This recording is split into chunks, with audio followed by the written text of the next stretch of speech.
આવ્યો। તે માથા ઉપરનો ભારો દરવાજા બહાર મૂકી જ્યાં સત્યનારાયણ દેવની પૂજા થતી હતી ત્યાં ગયો અને તરસ્યો હતો।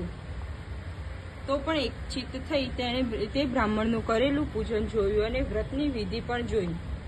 તે બ્રાહ્મણને ઘણા આદર ભાવથી નમસ્કાર કરીને બોલ્યો, હે શ્રેષ્ઠ બ્રાહ્મણ, આપ શાનું વ્રત કરો છો અને આવું કર્યાથી શું ફળ મળે છે તે હે પ્રભુ કૃપા કરી મને કહો। બ્રાહ્મણ કહે છે, શ્રી સત્યનારાયણ દેવનું સર્વ કામના પૂર્ણ કરવા વાળું એ વ્રત હું કરું છું અને મેં આ વ્રત કર્યું તે દિવસથી જ શ્રી સત્યનારાયણ દેવના પ્રસાદ કરીને મને ધન ધાન્ય આદિ મોટી સંપત્તિ મળેલી છે।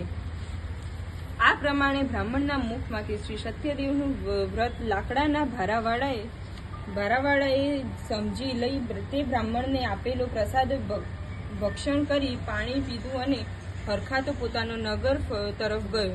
પછી બીજે દિવસે ભારો વેચવા સારું જતી વખતે શ્રી સત્યનારાયણ દેવ પાસે ભારાવાળાએ મનમાં સંકલ્પ કર્યો કે આ ભારાની કિંમત શહેરમાંથી મળશે તે બીજા કારણે ન ખર્ચતા તે પૈસાથી શ્રી સત્યનારાયણ દેવનું વ્રત કરીશ એવો નિશ્ચય કરી ભારો માથે મૂકી ચાલતો થયો। તે એક સુંદર નગરમાં કે જ્યાં શેઠ શાહુકાર લોકો રહેતા તે મહોલ્લામાં આવ્યો। ત્યાં એક શેઠે તેને જેની જૂજ કિંમત મળતી તેની બમણી કિંમત આપીને ભારો લીધો। ભારાવાળાને બમણી કિંમત મળતા વાર જ ઘણો આનંદ થયો અને પાકેલા કેળા, ખાંડ, ઘી અને ઘઉંનો લોટ વગેરે ખરીદ્યા। સવા શેરના પ્રમાણમાં સામગ્રી તેમજ બીજી પૂજાની સામગ્રી લઈને ઘેર આવ્યો અને સગાવાલા ઇષ્ટ મિત્ર તથા બ્રાહ્મણને બોલાવી વિધિપૂર્વક આ વ્રત કર્યું।